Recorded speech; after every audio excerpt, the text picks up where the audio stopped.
오늘 우리에게 주시는 하나님의 말씀은 사도행전 20장 1절부터 6절까지 말씀입니다.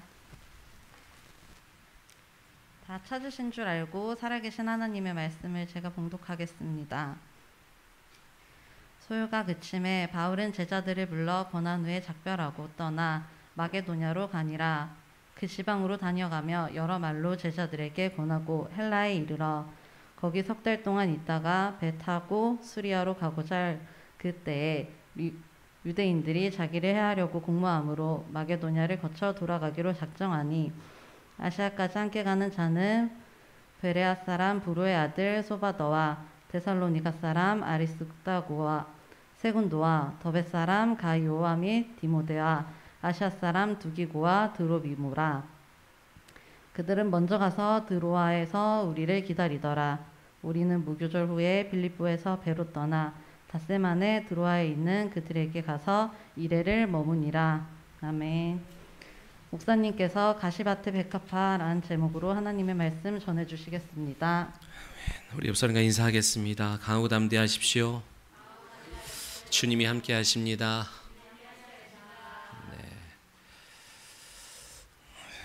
우리 오늘 사도행전 20장 1절 6절의 말씀을 통해서 가시밭의 백합화라고 하는 제목으로 함께 말씀을 나눌 때에 우리 예배 이 자리에 참여하신 분들이나 또 영상을 통해서 예배하신 모든 분들에게 동일한 은혜와 기쁨과 또 생명의 말씀이 심령들마다 증거되고 비춰지는 귀한 시간 되기를 소원합니다. 우리 교단에 심벌 마크가 있습니다. 그건 백합인데요. 우리 주보나 우리 입구에 들어오다 보면 이거는 우리 교회의 마크고 교단의 마크는 이제 백합꽃이에요. 이 백합꽃이 어디서 왔냐고 하면 아가서 2장의 가시밭의 백합화. 제가 그 얘기하려고 찬양도 그걸로 선곡을 제가 했거든요. 가시밭의 백합화, 아가서에 나오는 그 백합을 가져와서 이제 우리 교단의 심벌 마크로 삼았죠. 이 아가서는 솔로몬이 술렘미 여인을 향한 자기의 사랑 고백의 글입니다. 그러나 구약 성경은 비유요 상징이기 때문에 성령의 감동으로 쓰여져서 그것은 비유와 상징이기 때문에 이 백합은 무엇을 상징하는 거예요? 예수 그리스도를 상징하는 겁니다. 그러면 가시덤불은 뭘 상징하는 거예요? 가시는 하나님의 창조물이 아니라 창세기 3장에 나와서 인간의 죄의 결과물로 이 땅에 생겨난 것이 가시덤불이죠. 그렇죠? 그렇기 때문에 이 가시덤불은 죄인된 우리 인간을 말하는데, 다시 말해서 가시밭의 백합화라고 하는 것은 죄 없으신 예수님이 죄 많은 이 세상에 우리를 위하여 오신 것을 뜻합니다. 믿으시면 아멘. 가시밭에 핀 백합화, 예수의 향기 날린다 그러죠. 가시밭에 있는 백합이 바람에 날릴 때 가시에 찔리면 찔릴수록 진한 향기가 나서 더 멀리 그 향기를 바란다라고 하는 표현을 써요. 그럼 여러분 물어볼게요. 예수 그리스도께서 죄 많은 이 세상에 오셔서 왜 찔림을 당하셨습니까? 예수님이 뭘 잘못해서 찔리셨어요? 아니요. 성경은 그가 찔림은 우리를 위함이라 그랬죠. 그죠? 뭘 잘못해서 예수님이 오셔서 찔림을 당하시고 채찍에 맞으신 것이 아니라 하나님을 사랑하여 찔리신 것이고, 그죠? 그분의 말씀에 순종하기 위하여 찔림을 당하신 것이고, 그죠? 더불어 우리를 사랑하시기에 하나님이 세상을 이처럼 사랑하사 독생자를 주신 것처럼, 그래서 주님은 이 땅에 오셔서 죽을 권세 살 권세를 갖고 오셔서 스스로 찔림을 당하신 거예요. 그래서 그 찔림을 통하여 나타나는 거룩한 그리스도의 향기로 말미암아 그 향기가 닿는 곳곳에 만민이 복을 받게 되고 영생을 얻게 되는 줄 믿으시기 바랍니다. 그 향기가 없었다 그런다면 오늘 저와 여러분은 구원을 얻지 못했어요. 아멘. 그래서 가시밭의 백합화라고 하는 것은 단순히 우리 교단의 로고만을 말하는 것이 아니라 기독교 정신의 어떤 바탕을 담고 있다고 해도 과언이 아닐 거예요. 우리 양화진 선교사 묘역을 우리 자녀들 저번에 데리고 한번 갔었잖아요. 그곳에 가면 당대 최고의 스펙과 학벌을 갖고 있는 많은 선교사님들이 자기의 모든 그 삶의 그냥 현장에 있었으면 정말로 부귀영화를 누릴 수 있는 좋은 모든 조건들을 갖고 있는 사람들이 하나님을 인격적으로 만나고 체험함을 통하여 그의 삶이 바뀌고 그 하나님, 나를 구원하신 하나님에 대한 그 감격에 어떻게 해야 돼? 내가 어떻게 하면 하나님이 주신 이 사랑, 하나님이 세상을 이처럼 사랑하사 독생자를 주셔서 그 독생자를 통하여, 하나님의 사랑은 뭐예요? 예수 그리스도께서 우리에게 보여주신 하나님의 사랑이 예수 그리스도인 줄 믿습니다. 그래서 그 예수 그리스도를 영접한 사람들이 너무 하나님의 사랑이 커가지고 선교사님들이 어떻게 해요? 뜻을 깨달아. 어떻게? 그 사랑을 전하자. 그래서 세계 방방곳곳으로 흩어져서 본토 친척 아비집을 버리고 모든 부귀와 영화의 조건들을 내려놓고 주를 위하여 생명을 드리러 선교의 현장으로 들어갑니다. 그런데 이건 웬일? 가다가 가는 길에 죽고 풍토병에 죽고 사망의 어떤 국권이 닫힌 그 문 앞에서 다들 죽는 일들이 벌어지는 거예요. 아무 일도 못 해보고. 그러나 그 생명의 그 피가 생명이 되어서 그 흘린 순교의 피가 능력이 되어서 그 결코 열 수 없을 것 같았던 나라와 민족과 지역과 가정과 심령의 여리고성 같은 문들을 하나씩 여는 시작이 됩니다. 그 다음부터 그 자녀들 선교사님들이 들어가고 또 다른 선교사님이 들어가서 그 나라와 민족과 지역과 가정과 한 사람 한 사람을 구원해내는 시작이 되지요. 이렇게 기독교의 역사는 가시밭에 핀 백합화와 같아요. 그것이 기독교의 물줄기가 돼서 오늘 우리에게까지 온 줄 믿습니다. 오늘 우리 말리 선교사님들도 오셨지만 그 헌신과 수고의 바톤을 이어받아서 계속 들어가는 거예요. 주님 오실 때까지. 우리가 생명을 얻은 것은 수많은 헌신과 기도의 눈물이 있었기 때문에 신앙의 자유와 구원의 은총을 누릴 수 있습니다. 아멘. 저와 여러분이 예수 그리스도의 제자가 되길 원한다고 한다면, 그 길을 따라 나서는 자가 되길 원한다면 우리도 뭐 해야 돼요?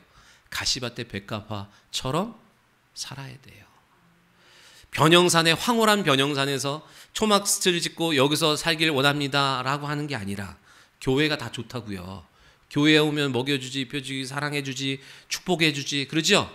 세상과 다른 거예요. 교회는. 그러나 주님의 뜻은 여기에 머무는 게 아닙니다. 여러분은 산 밑에 내려가야 돼요. 그곳에서 고통 중에 있는 자들을 구원하고 치유하고 회복시키는 일을 주님은 오늘 우리에게 요구하시는 거예요. 그러나 산 밑에, 즉 세상은 뭐예요? 가시밭이라고요. 주님의 이름으로 보혈로 복음을 들고 나가면 다 가시밭이에요. 그러나 주님이 저와 여러분이 있기를 원하시는 것은 어디예요? 꽃밭에 있기를 원하는 게 아니라 가시밭에 있기를 원하시는 줄 믿으시기 바랍니다. 백합이 가시에 찔리면 찔릴수록 진한 향기가 나는 그 과정들을 오늘 우리 이 바울의 사역 속에서 보여주고 있어요. 우리가 사도행전을 통하여 바울의 사역을 보면 다 그 사역의 모습 속에서 그리스도의 향기를 경험합니다. 바울 역시 로마의 시민권자요, 당대 최고의 스펙이었던 가말리아의 문화생이었어요. 율법에 능통한 자였어요.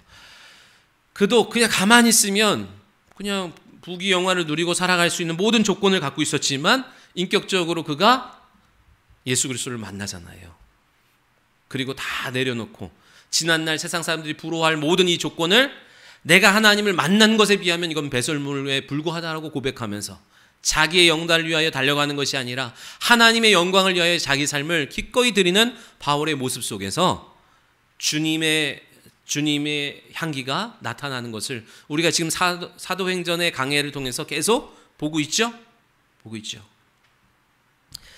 1절에 보니까 이렇게 말씀해요. 요 소요가 그쳤대요. 우리가 지난주에 나눴잖아요. 바울로 인하여 소아시아 전역에 복음이 전파됐어요. 복음을 듣지 않은 자가 없었어요. 그랬더니 우상을 만들어 팔던 사람들이 이제 먹고 살기가 힘들어진 겁니다. 그래서 데메드리오라고 하는 사람이 선동하고 충동질하여, 그죠? 바울을 죽이고 이제 고발하고자 하는 거예요. 마귀가 하는 짓이 뭐라 그랬어요? 충동질하고 선동질하는 거예요. 무엇을? 우리의 본능을 충동질하고 우리가 본능대로 살도록 선동질하는 게 원수 마귀가 하는 짓인 것을 여러분 기억하셔야 돼요. 아멘. 그럼 본능의 반대말이 뭐라 그랬어요? 지혜라 그랬습니다. 지혜의 근본은 여호와 하나님을 경외하는 거라 그랬죠? 그래서 지혜로운 자는 보이지 않지만 살아계신 하나님의 말씀에 순종하고 그 말씀을 경외하며 살아가는 것이 지혜로운 성도의 모습이고, 반대로 뭐예요? 원수 마귀가 우리를 계속 충동질해서 뭐로 살아가게? 본능대로 살아가게. 무엇을 먹을까? 무엇을 마실까? 무엇을 입을까? 본능에 야 이러다가 못 먹으면 어떡하지? 이러다가 못 살면 어떡하지? 이러다가 그죠? 세상에서 뒤처지면 어떡하지? 본능을 자극하여 우리로 하여금 우리가 있어야 될 자리에 있지 못하게 만드는 것이 원수 마귀가 하는 짓이라고 우리가 지난주에 나눴어요. 그 모든 선동되어지고 충동되어서 바울을 죽이겠노라고 성난 사람들이 일어났을 때에 사도 바울이 본인이 해결하는 것이 아니라 하나님 앞에 맡기고 나아갔더니 하나님께서 그 일들을 해결하시더라는 거예요. 이것이 지난주에 우리가 나눴던 말씀이잖아요. 여러분 큰 일을 겪고 나면 어때요? 큰 일을 겪고 나면 보통 그곳에 정이 떨어져요. 나를 싫어하고 나를 죽이겠다고 나를 고발하겠다고 막 사람들이 일어났다고요. 큰 소동이 벌어졌어요. 그런데 소요가 이게 그치긴 했지만 그럼 여러분 우리는 어떻게 할까요? 아유 야 지긋지긋하다. 거기 빨리 떠나자. 다시는 오나 봐라. 우리는 보통 이럴 거예요. 근데 사도 바울은 소요가 다 그쳤어. 그때 무엇을 하냐면 그동안 말씀으로 양육했던 제자들을 불러 권했다라고 성경은 말씀합니다. 이 권하다라고 하는 것을 원어로 보니까 파라클레오라는 단어를 써요. 파라클레오. 파라는 옆에, 클레오는 뭐예요? 불러서 이야기하다 이런 거예요. 부르다 이야기하다예요. 그러니까 곁에 불러서 이야기했대요. 곁에 불러서 무슨 이야기를 했을까요? 그를 위로하고 그를 권면하고 그를 독려하고. 왜요? 많은 사람들이 선동되어서 일어나가지고 죽여라 막 죽이니 살리니 막 그러고 있을 때에 여러분 두렵겠죠? 여러분 코로나로 인하면 여러분 두렵지요? 두려움은 뭐가 사라져요? 두려움의 반대는 뭐예요? 믿음이라 그랬어요. 믿음의 반대말은 안 믿음이 아니라 두려움이라니까요. 이건 어쩔 수 없어요. 목사도 두려운 거예요. 두려움은 어떻게 돼요? 주님의 날개 그늘 아래 빨리 숨어야 되고 피해야 되는 겁니다. 아멘? 두려운 거예요. 두려운 일들이 벌어지면 다 두려움이 느껴요. 그러면 그 두려움이 충만해질수록 믿음은 줄어드는 거예요. 큰 소동이 일어나서 함께 따르는 제자들이 그걸 보면서 두려움을 느꼈다고요. 믿음에서 멀어지기 시작했다고요. 그때 사도 바울이 그들을 불러서 다시 임파테이션, 내 안에 있는 믿음, 내 안에 있는 열정, 내 안에 있는 복음의 능력, 영성을 그들에게 다시 일으켜주는 거예요. 다시 뜨겁게 타오르도록 그들을 불러다가 위로하고 권면하고 주님의 다시 그 성령의 충만함을 그들에게 흘려보내는 일들을 합니다. 주님도 똑같아요. 어떻게? 십자가에 예수님이 달리시는 것을 목격하고 도망친 제자들이 문 걸어 잠그고 다 숨어 있을 때에 주님이 그들 곁에 가셔서 뭐예요? 샬롬의 평안을 선언하지요. 평안이 있을지어다. 평안이 있을지어다. 그것처럼 사도 바울 똑같아요. 그러니까 사도 바울, 가시밭에 핀 백합의 향기라고 하는 것은 그리스도의 향기를 말하잖아요. 바울에게 나타나는 그리스도의 향기 똑같은 거예요. 주님이 자신 안에 있는 모든 것들을 제자에게 준 것처럼 바울도 자기에게 있는 물질이 아닙니다. 자기 안에 있는 거룩하고 하늘로부터 온 것들을 그들에게 나눠주는 거예요. 그 그리스도의 향기는 만민이 복을 받는 향기요, 영생의 향기요, 회복의 향기요, 평안의 향기요. 그렇죠? 여러분 예배가 뭡니까? 예배는 성령께서 우리를 곁에 두시는 시간이에요. 아멘. 우리는 또 세상으로 나가야 될 직분을 가진 성도라고요. 아멘. 그러니까 우리는 세상으로 나가야 되기 때문에 나가기 전에 반드시 힘을 얻고 나가야 되는데, 그래서 성령께서 우리를 곁에 두시고 주님의 말씀으로 하나님을 계속 나타내 주시고 공개해 주심을 통하여 우리 안에 성령의 충만함으로 힘입어서 오늘 어두운 세상에 한 줄기 빛을 갖고 나아가는 성도가 되기를 원하시는 거예요. 그게 예배입니다. 그러니까 곁으로 와야 돼요. 온라인을 통해서든 어떻게든 하나님의 말씀 앞에 자리로 여러분 모이셔야 됩니다. 모이기를 힘쓰는 저와 여러분이 되셔야 됩니다.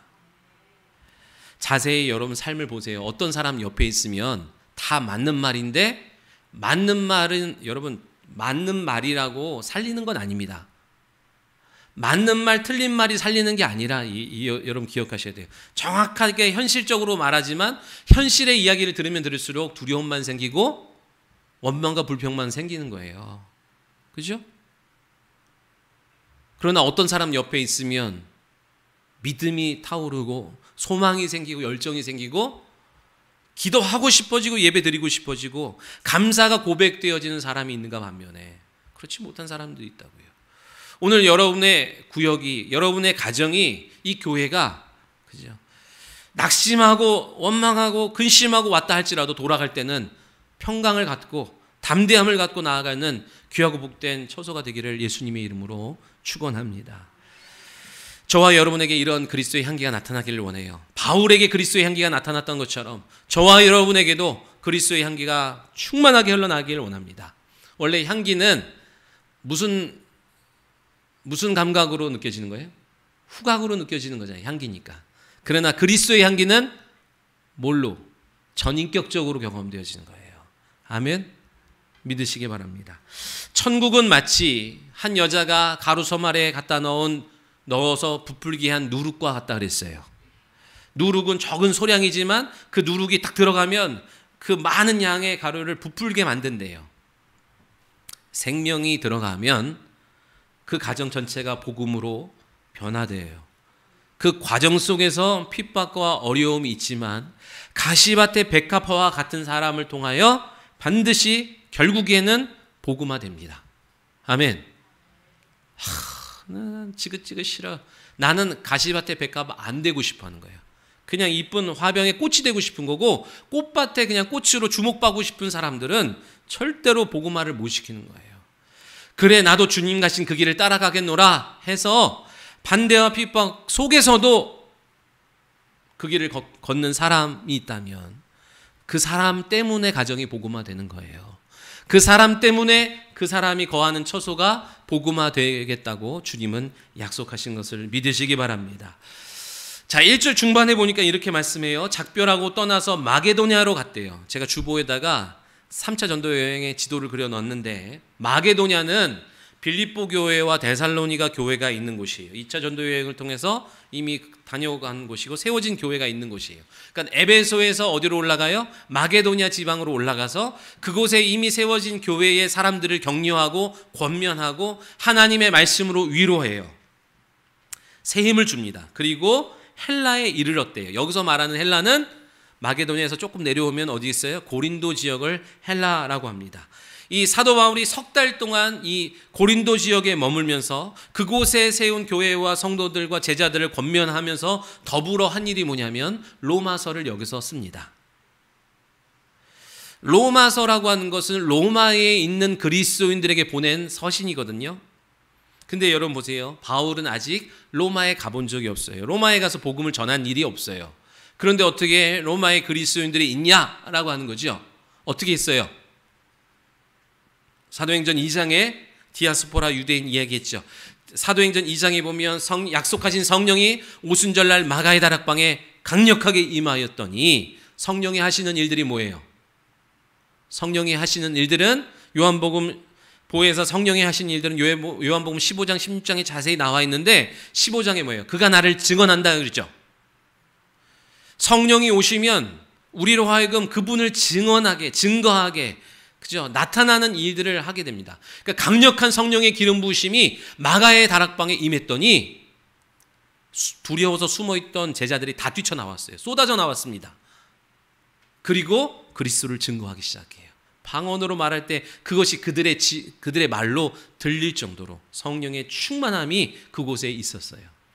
그때에 오순절 날 절기를 맞춰서 로마에서 절기에 성지순례 온 디아스포라 유대인들이 로마의 유대인들이 그 장면을 목격합니다.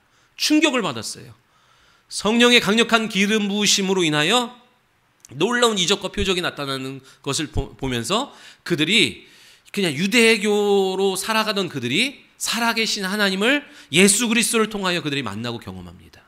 가슴이 막 뜨거워지는 거예요. 그래서 그들 앞에 우리가 어찌할꼬 너희는 각각 회개하고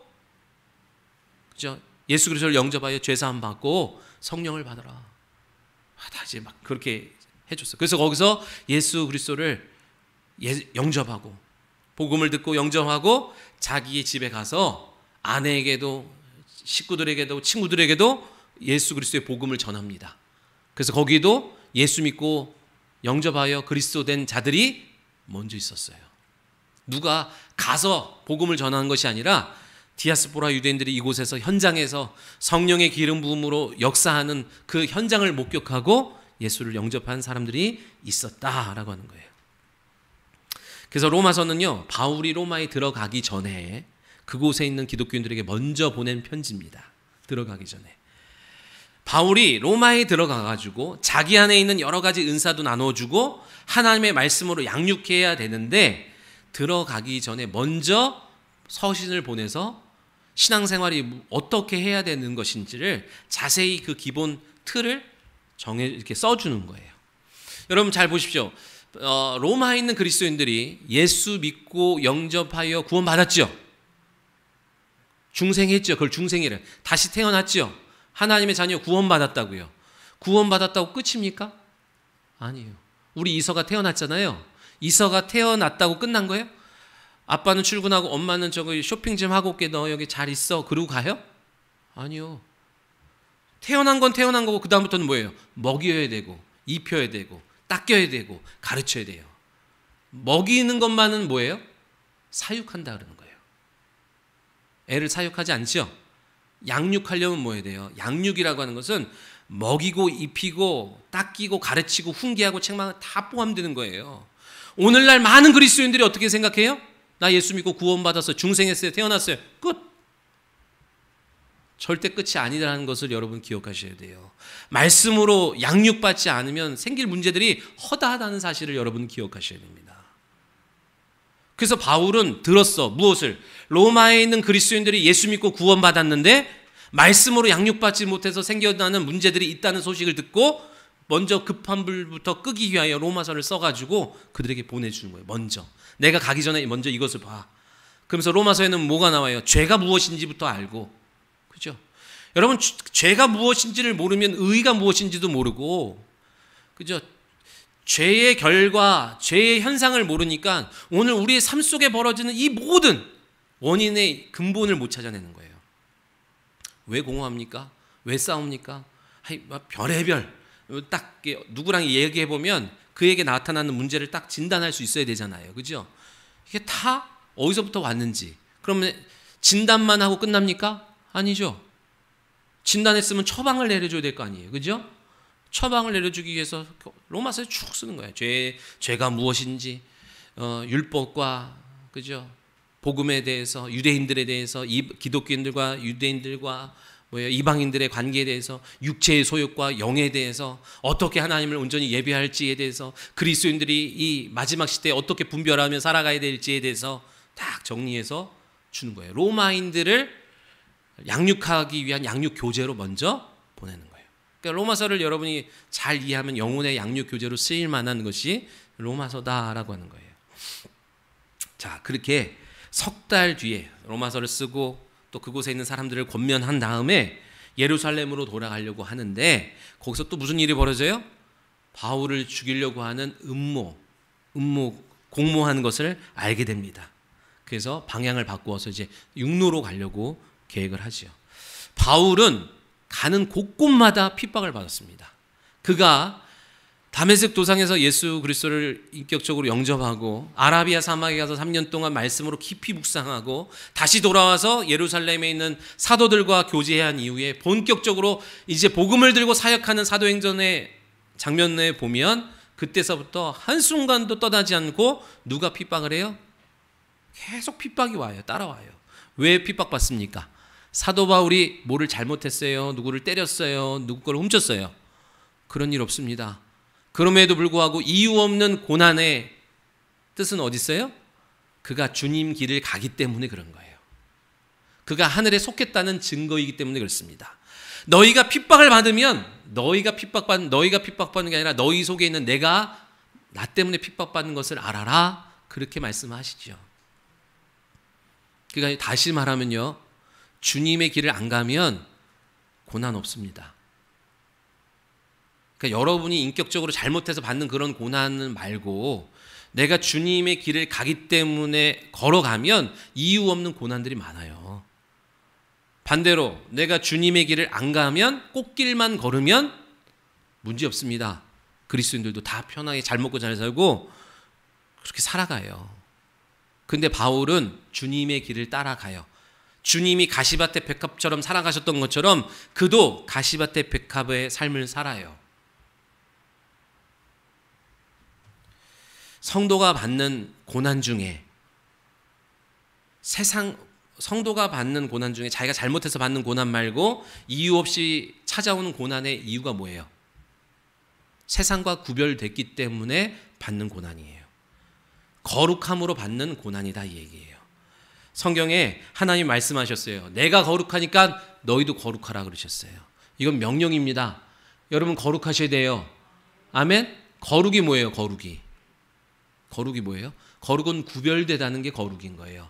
그럼 무엇으로 구별돼요? 하나님의 말씀으로 구별되는 게 거룩한 성도의 삶을 사는 거예요. 믿으시면 아멘.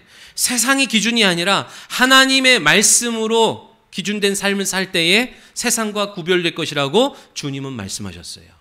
그러니까 레위기의 주제가 뭐라 그랬어요? 거룩이죠. 거룩이 뭐예요? 거기서 말하는 거룩이 뭐예요? 이방 사람들은 자기가 원할 때에 자기가 원하는 방식으로 자기가 하고 싶은 대로 자기가 믿는 그 신을 예배하고 섬기지만 여호와의 신앙을 가진 너희들은 어떻게 해라? 내가 정해준 장소에서 정해준 방법으로 정해준 예물을 갖고 하나님 앞에 나와라. 너희들 것을 내려놓고 내 말씀에 순종하여 나와라. 이게 거룩이에요. 엄청 힘들죠? 엄청 힘든 거예요. 그거는 이런 상황, 이런 형편, 이런 처지에 타협하고 그죠? 어쩔 수 없어요. 이게 아니라니까요. 그 말씀에 나를 꺾고 순종하고 나를 내어드리는 것이 거룩함이요 구별된 거예요. 그렇게 살라고 주님이 명령하셨어요. 근데 여러분 보세요. 그렇게 살 힘이 저와 여러분에게 있나? 있어요? 없어요? 없어요. 그래서 하나님 의지하라 이 얘기예요. 세상에서 거룩한 삶, 구별된 삶을 살아갈 때에 많은 환난과 핍박이 옵니다. 그렇죠? 많은 환난과 핍박이 와요. 그때마다 저와 여러분 뭐 하셔야 돼요? 기도해야죠. 하나님 의지해야죠. 하나님의 날개 그늘 아래 피하고 숨어야죠. 하나님의 도움을 구해야죠.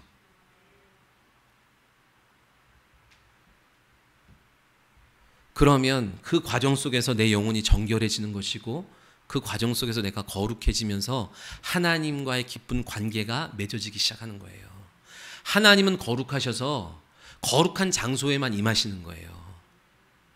하나님의 임재를 경험하고 싶고 하나님의 살아계심을 경험하고 싶고 하나님의 충만한 능력을 끌어다 쓰고 싶은데 나는 절대 하나님과 깊은 교제를 안 누려. 자, 여러분 물어볼게요. 내가 누구의 자식이야, 혈육으로. 근데 이별해서 한 30년을 살았어요. 20년 살다가 어느 날 만났어. 근데 아빠 그러면서 여러분 뭐 해달라고 할 수 있어요? 관계는 부모와 자식인데, 그러니까 등본상으로는 그렇게 호적상으로는 관계인데, 그죠? 생활 속에서 관계가 안 되니까 서먹할 수밖에 없죠. 우리가 하나님 앞에 자신 있게 나가서 하나님의 은혜를 구하지 못하는 이유가 뭐예요? 관계가 안 돼서 그래. 관계가 호적으로 이 신분의 관계가 말하는 게 아니라 친밀한 관계가 안 되기 때문에 기도도 안 되고 기도할 때마다 들어주겠어. 아저씨 같은 분한테 기도하는 거예요.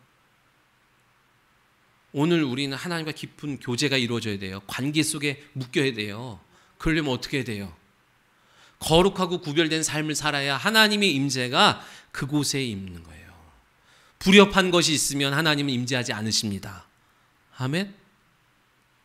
세상이 아무리 좋다 그래도 하나님의 말씀의 기준에 벗어나면 안 좋은 거라니까요.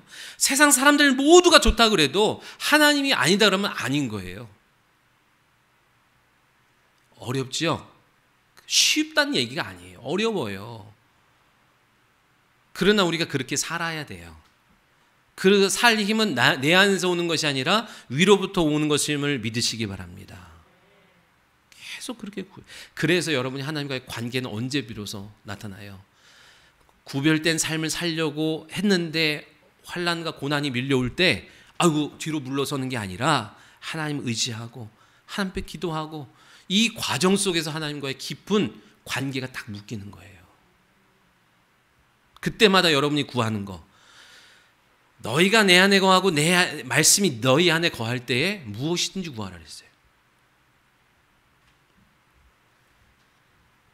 그럴 수 있는 관계가 돼야 돼요. 언제? 그냥 옵션으로 주님을 믿는 게 아니라 내 삶의 모든 것이 주님이에요. 그렇죠? 주님을 믿고 세상을 살아가지만 어려움이 있다니까요. 예전 같았으면 금방 타협하고 합리화하고 살아가면 쉬운데 이제 말씀이 내 안에 들어왔기 때문에 말씀대로 살아가야 되기 때문에 받는 고난이 있어요. 그때마다 주님 의지하는 거예요. 그때마다 주님께 나아가는 거예요. 그러면서 주님과의 깊은 관계가 딱 결속되는 거예요. 주로 사도 바울을 누가 핍박합니까? 믿지 않는 자가 핍박해요? 이방인들이 핍박해요? 아니요. 믿는 자들이 핍박합니다. 유대인들이, 하나님을 믿는 유대인들이 핍박해요. 고린도후서 12장에 보면 사도 바울이 당하는 고난을 설명하면서 내 육체에 가시가 있노라 이런 고백을 합니다. 그때 많은 신학자들이 이 육체의 가시에 대해서 의견이 분분해요. 어떤 사람은 간질이다. 어떤 사람은 위장병이다. 어떤 사람은 신경통이다. 뭐 이런 이야기가 있지만 이거를 단순히 육체의 질병에 국한시키기보다는 육체의 약함, 육체의 연약함, 육체의 약함으로 봐야 돼요. 사도 바울이 사역하는 동안에 가장 큰 가시가 뭐였어요? 그는 유대인들이 가장 큰 가시였어요. 사도 바울이 사역하는 모든 곳에 자기 동네가 아닌데도 쫓아와서 핍박하고 고난을 주고 이간하고 음모하고 징글징글하게 따라와가지고 그의 사역을 방해합니다. 그때 사도 바울이 하나님 앞에 나아가서 요 가시를 좀 제거해달라고 기도할 때 뭐래요? 거기가 중요해요. 고린도후서 12장에 보면 내 은혜가 내게 족하도다 그랬죠. 내 은혜가 내게 족하도다. 그러면서 뭐래? 너의 능력이 약한 데서 온전해지는 거야. 너 어떻게 온전해진지 아니? 너의 약함을 들고 약함 때문에 하나님 옆에 가까이 나오고 하나님 의지해서 너가 온전해진 것이고 너에게 능력이 주어진 거야. 그러므로 도리어 크게 기뻐하며 약한 것들에 대해서 자랑하리니 그때 그리스도의 능력이 너에게 머물게 된다. 주님 말씀하시지요. 그럴 때에 사도 바울이 뭐라고 고백하냐면 내가 그리스도를 위하여 약한 것들과 능욕과 궁핍과 박해와 곤고를 기뻐합니다. 그래요. 이는 내가 약한 그때의 강함이에요. 강함이에요. 내가 약해서. 그러니까 여러분 요 문제만 해결되면 요 사람만 없으면 뭐 요 상황에서만 없으면 내가 너무 좋을 것 같은데 이게 쉽게 안 바뀌고 안 변하는 게 있지요. 하나님이 안 들으셔서 그런 게 아니에요.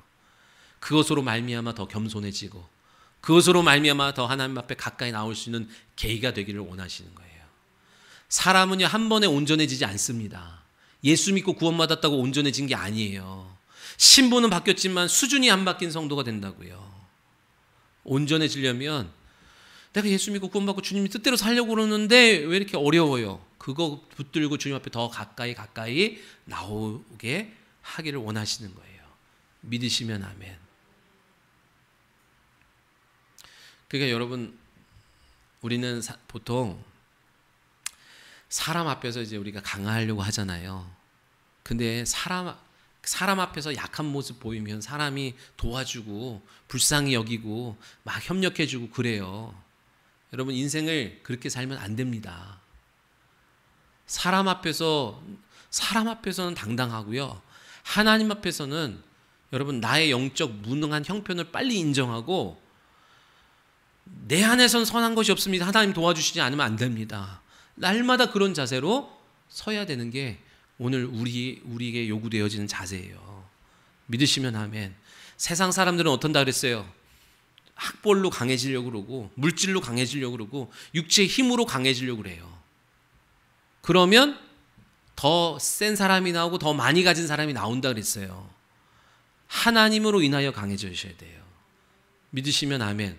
하나님의 힘은 어떻게 해야 돼요? 내 힘을 빼야 하나님의 힘이 들어오는 거예요. 그래서 기도와 금식 외에는 이런 이유가 나갈 수 없다 그러죠? 금식은 뭐예요? 금식은 내 힘을 빼는 거예요. 육체의 힘을. 그리고 누구의 힘을 힘입겠다는 거예요. 기도를 통하여 하나님의 힘을 힘입어 살겠다, 사역하겠다. 이것이 금식, 기도와 금식이에요. 저와 여러분이 잘 분별하셔야 돼. 근데 뭘 분별해야 되냐면 내가 죄의 자리에 여전히 있으면서 나타나는 문제인지 하나님이 나로 하여금 겸손하게 더 하나님 앞에 가까이 나오게 하려고 잠시 둔 건지 이걸 잘 분별하셔야 됩니다. 내가 하나님이 기뻐하지 않는 것과 불협한 것들을 내 안에 몰래 간직하고 있으면서 찾아오는 문제를 하나님이 나를 겸손케 하고 나를 강하게 하려고 하시는 거지 이렇게 생각하면 안 된다. 이걸 잘 분별하셔야 돼요. 뭘로 분별하실 거예요? 하나님의 말씀으로 잘 분별해 내셔야 됩니다. 아멘. 자, 그렇게 사도 바울에게 핍박을 합니다. 가시밭의 백합화라고 하는 표현처럼 여러분 보세요. 바울의 사역 현장에는 늘 가시 역할을 하는 유대인들이 따라왔다 그러죠. 맨날 쫓아와가지고 자기 동네도 아닌데 하는 생업을 내려놓고 바울 사역을 쫓아와가지고 막 방해합니다. 근데 이 성경을 잘 들여다보면 이 유대인들이 기독교인들을 박해하고 사도 바울을 핍박하는 것은 어느 날 갑자기 기분이 수틀려가지고 한 것이 아니라 다 예언된 거예요. 예언된 거. 기독교인들의 핍박은 구약시대에 이미 예언되어 있었고 예수님이 오신 신약시대도 예수님이 예고하셨어요. 뭘? 양을 이리 가운데 보냄 것 같도다. 너희가 환난을 당하나 담대하라. 내가 세상을 이겼다. 주님도 예고하셨어요. 뭐예요? 너희가 내 길을 가면 너희 핍박 받을 거야. 예고하셨다고요. 구약 성경에 다 예언된 일이다 얘기해요. 보세요. 하나님이 아브라함에게 아들을 약속하셨어요. 그 아들의 이름이 뭐예요? 이삭이에요. 근데 그 이삭보다 먼저 난 자가 있어요. 누구예요? 이스마엘이죠.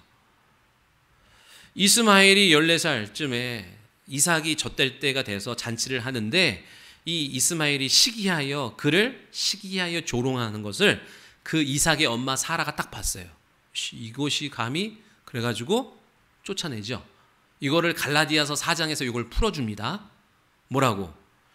종에게서 난 자, 육체에서 난 자가 주인에게서 약속으로 난 자를 핍박한다. 이거는 비유니 육에서 난 자가 영으로 난 자를 핍박한다고 예언했다 이 얘기예요. 예수 그리스도께서 이 땅에 오셨죠. 무슨 직분을 갖고 오셨어요? 그리스도의 직분을 갖고 오셨어요. 그리스도의 직분 중에 하나가 뭐냐면 대제사장이죠.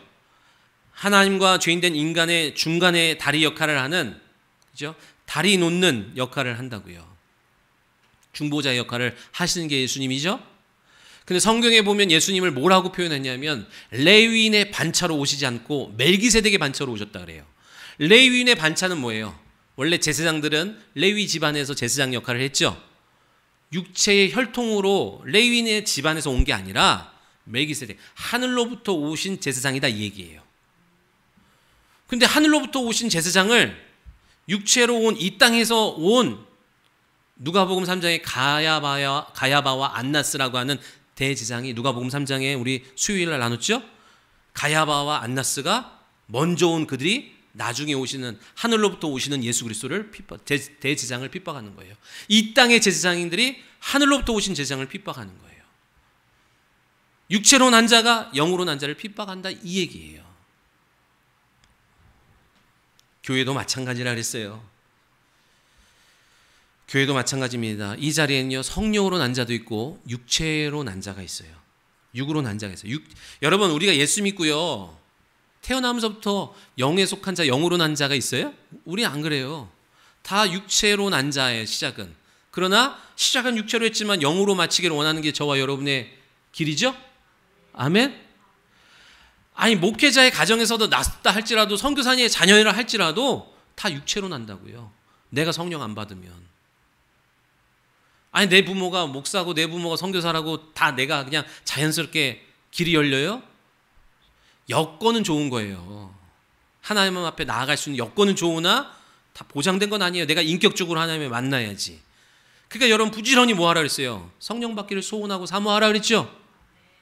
그래서 육에서 났지만 영의 난 자로 여러분 빨리 전환해야 된다 얘기예요.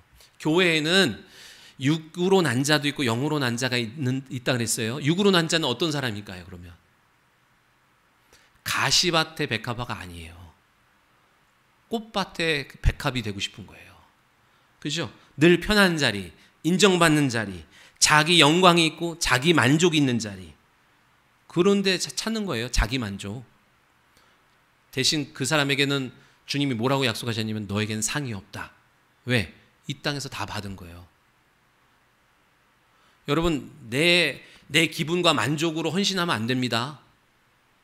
주님의 명령에 순종하여 헌신하는 거예요. 누가 알아주든 알아주지 않든 헌신하는 겁니다. 왜? 주님이 보고 계시니까. 그러면 네가 이 세상에서 영광을 받고 인정을 받냐? 그러면 하늘에는 없어. 그게 뭐예요? 이 땅에 없고 하늘에 있어요. 그러니까 영에서 난 자는 뭐예요? 가시밭에 백합하라고요.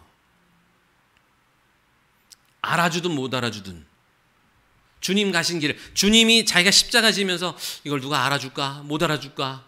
인정해줄까? 하나님 앞에만 그걸 올렸다고요. 아멘? 쉬워요? 어려워요? 나도 누가 뭘 하면 알아주길 원해. 나 이거 왜 몰라주지? 좀 알아줬으면 좋겠어. 이런 마음이 드는 게 연약한 인간에게 나오는 거예요. 그러나 우리가 계속 주님의 모습을 닮아가야 되기 때문에 어떻게 해야 돼요? 가시밭의 백합화와 같이 알아주든 알아주지 않든,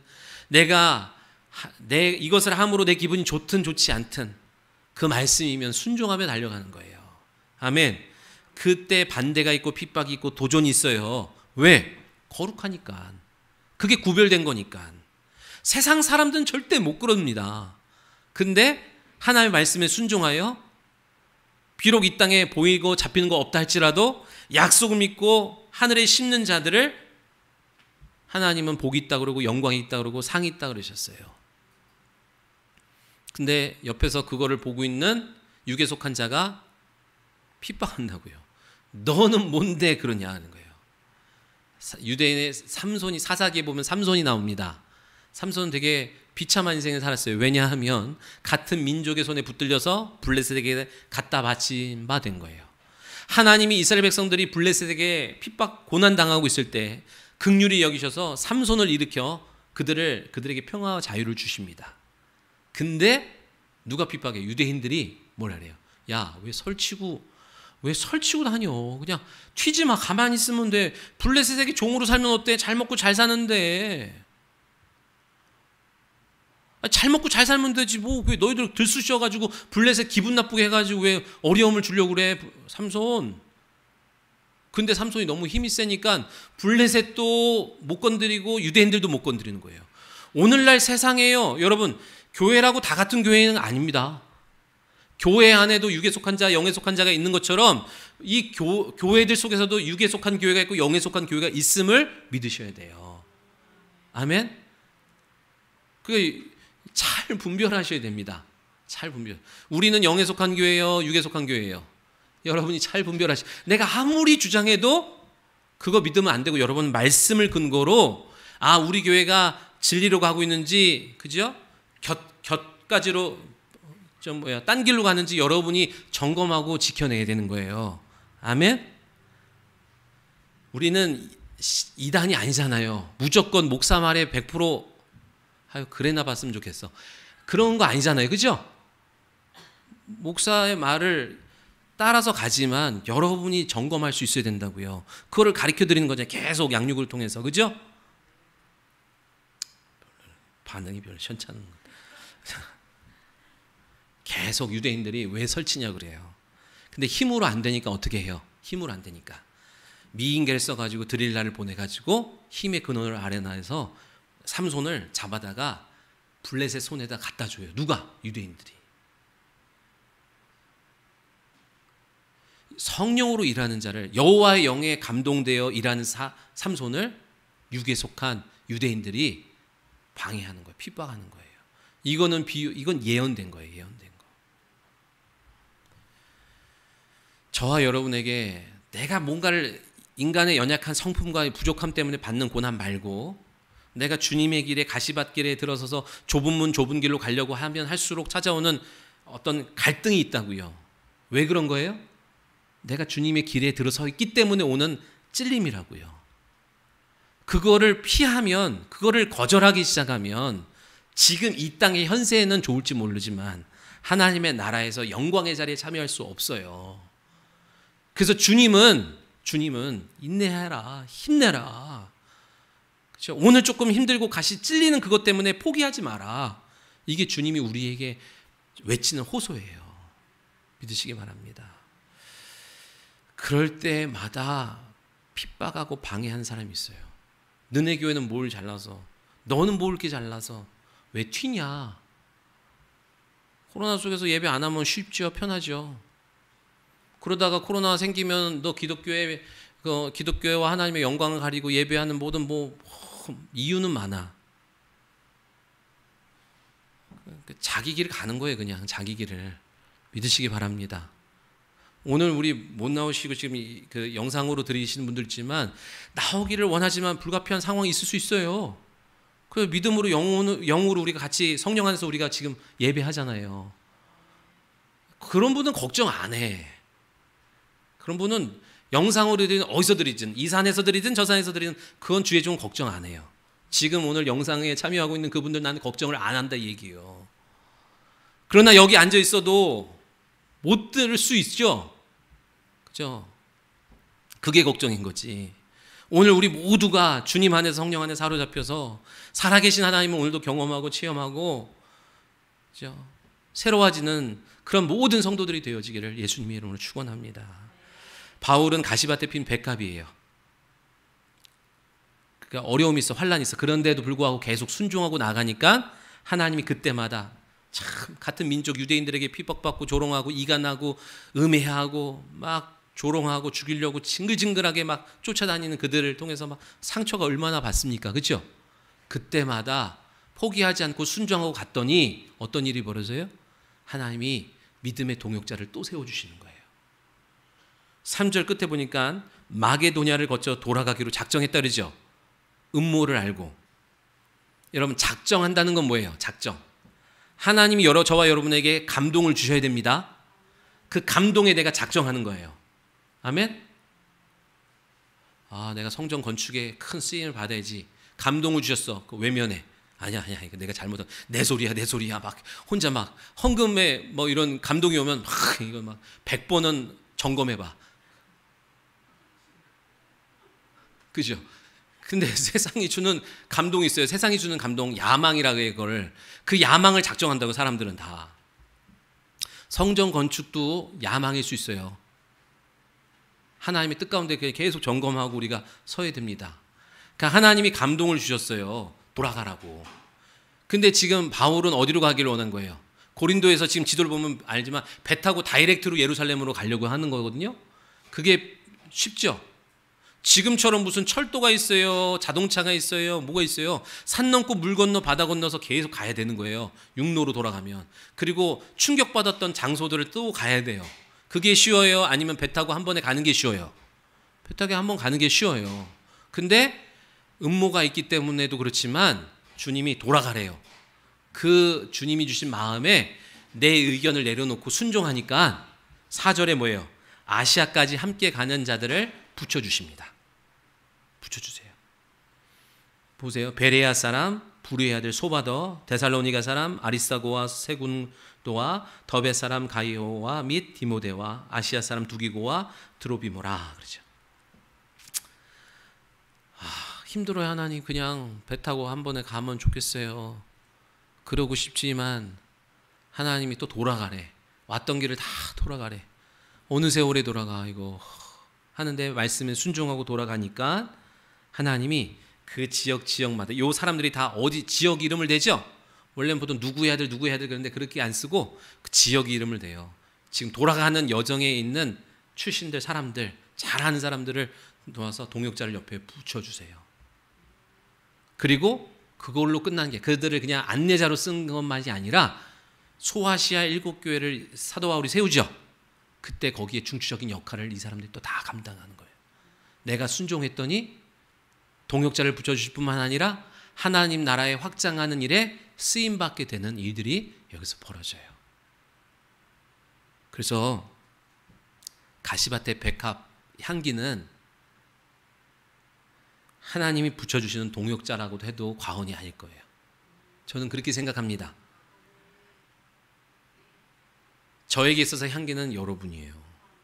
내가 순종할 때 하나님이 붙여주는 사람, 여기 다 한 사람 한 사람, 우리 이경민 원사님, 윤 집사님, 석 집사님, 내가 딱 순종하니까 조용하 집사 붙여주죠. 순종하니까 그때마다 여러분은 모르죠.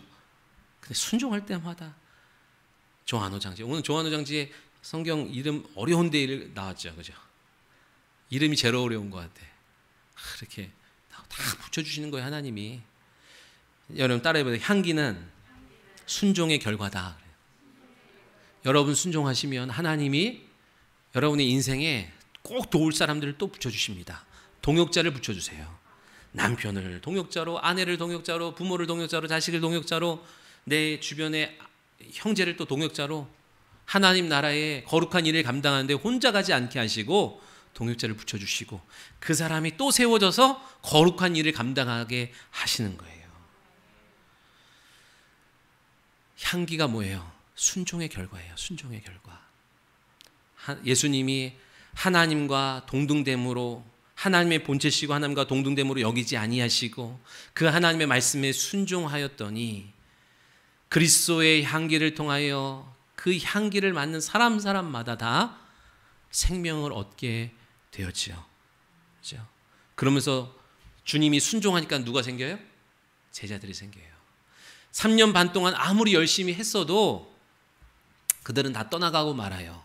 그러나 마지막 순종하고 나서 성령이 임하시니까 그들이 주님 곁에 와서 주님이 걸어가신 그 길을 그대로 걷는, 주님의 삶을 재현하는 제자들이 되는 거예요. 또 그 제자들이 또 제자를 남기고 또 제자를 남겨요. 어떻게 제자를 남겨요?